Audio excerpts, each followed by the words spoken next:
से ज्ञान का मामला ले लीजिए आप।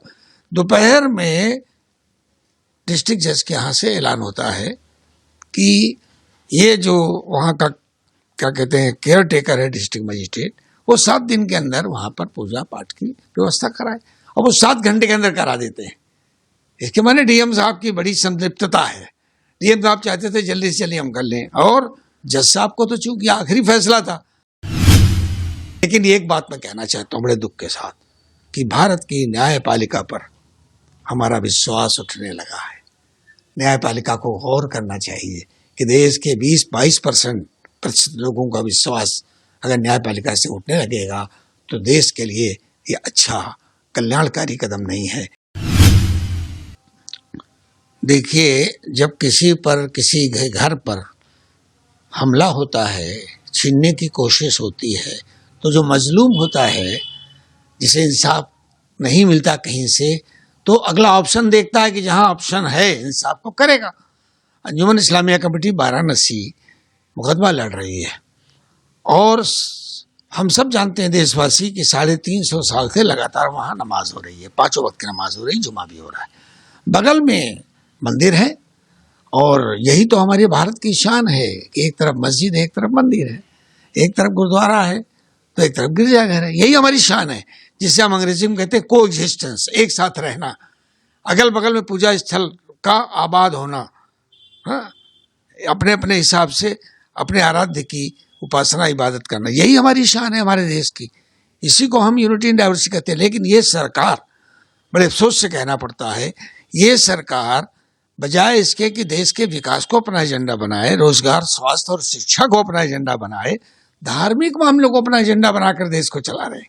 इससे क्या है कि विभिन्न समुदायों में आपस में तनाव की परिस्थिति पैदा हो रही है, और जुडिशरी में, अदलिया में, न्यायपालिका में कुछ लोग ऐसा कर रहे हैं, प्रशासन में कुछ लोग ऐसा कर रहे हैं कि जिससे देश का नाम खराब हो रहा है। जैसे ज्ञान का मामला ले लीजिए आप। दोपहर में डिस्ट्रिक्ट जज के यहाँ से ऐलान होता है कि ये जो वहाँ का क्या कहते हैं केयर टेकर है डिस्ट्रिक्ट मजिस्ट्रेट, वो 7 दिन के अंदर वहाँ पर पूजा पाठ की व्यवस्था कराए, और वो 7 घंटे के अंदर करा देते हैं। इसके माने डीएम साहब की बड़ी संतृप्तता है। डीएम साहब चाहते थे जल्दी से जल्दी हम कर लें, और जज साहब को तो चूंकि आखिरी फैसला था, उन्हें भी उमेश पांडे की तरह कुछ लालच होगा। जिस तरह बाबरी मस्जिद के पहले जज ने, डिस्ट्रिक्ट जज ने किया था, उसको इनाम मिला था, तो ये इनाम देने का सिलसिला शुरू किया इस शासन ने जजों को। कांग्रेस ने भी ऐसा किया था, नायर डिस्ट्रिक्ट मजिस्ट्रेट को उस जमाने में एमपी बना के, विधायक बना के भेज दिया था। तो ये जो सिलसिला शुरू हुआ देश का, ये अन्याय की तरफ ले जाएगा, ये हमारी न्यायपालिका को के ऊपर प्रश्न चिन्ह लगवाएगा। ये हमारे लिए दुर्भाग्य की बात है। ये देश संविधान से चलना चाहिए। ये देश एक विशेष वर्ग की आस्था से नहीं चल सकता है। विभिन्न आस्थाओं के रहने वाले इस देश में रहते हैं, और सब साथ साथ रहते हैं, देशवासी हैं सब।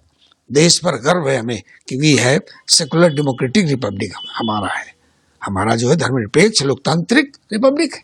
हमारा एक व्यवस्था, धार्मिक व्यवस्था का देश नहीं है, संवैधानिक व्यवस्था का देश है। भारत रत्न डॉक्टर भीमराव अम्बेडकर के चेयरमैनशिप में जो संविधान मिला, उसके अनुरूप देश चलेगा। लेकिन ये 9 साल से ये सरकार एक खास विचारधारा, एक वर्ग की तुष्टीकरण के साथ देश को चलाना चाहते हैं। ये गलत है। जहां तक बात रह गई अंजुमन इस्लामिया कमेटी की, वो करेगी, और पटना बोर्ड और हम सारी संगठन जो सहयोग कर सकते हैं करेंगे। राष्ट्रपति से समय मिलेगा, राष्ट्रपति के सामने अपनी बात रखेंगे। सर्वोच्च न्यायालय में हम जा रहे हैं, सर्वोच्च न्यायालय हाई कोर्ट में भेजा था, वहां से हमें स्टे नहीं मिला, तो हम सर्वोच्च न्यायालय का दरवाजा खटखटाने के लिए वहां रजिस्ट्रार के यहाँ फाइल कर चुके हैं। हम जो भी ऑप्शंस हैं, हम हर ऑप्शन में दरवाजा खटखटाएंगे। लेकिन एक बात मैं कहना चाहता हूं बड़े दुख के साथ कि भारत की न्यायपालिका पर हमारा विश्वास उठने लगा है। न्यायपालिका को गौर करना चाहिए कि देश के 20-22% लोगों का विश्वास अगर न्यायपालिका से उठने लगेगा तो देश के लिए ये अच्छा कल्याणकारी कदम नहीं है। न्यायपालिका को इस पर रिव्यू करना चाहिए, अपने तरीक़ेकार पर। जुडिशरी पे जो बैठे जो प्रिसाइडिंग जजेस हैं, उनको गौर करना चाहिए। मैं जरूर करना चाहता हूँ। देखिए, यूसीसी के खिलाफ तमाम देश की धार्मिक अल्पसंख्यक हैं, सारे अल्पसंख्यक हैं। दूसरी बात, जैसे जिन्हें तथाकथित हिंदू समुदाय का हिस्सा कहा जाता है, लिंगायत, जिनकी आबादी 7% है, और एक राज्य में तो उनका प्रभुत्व है, हमेशा मुख्यमंत्री उनका रहता है, आज भी उन्हीं का मुख्यमंत्री कर्नाटक में। ये तमाम लोग भारत में यूसीसी को गैर जरूरी समझते हैं, यूनिफॉर्म सिविल कोड को गैर जरूरी समझते हैं। जहाँ तक आईपीसीसी का मामला, इंडियन पेनल कोड का मामला है, वो ऑलरेडी एक है, लेकिन कुछ चीज़ें ऐसी हैं, जैसे हम इस्लाम की बात करें तो हमारे यहाँ पारिवारिक जीवन को गुजारने के लिए, या विरासत के जो तकसीम का मामला है, हिबा वक्फ का मामला है, ये सब शरीयत से गवर्न होता है।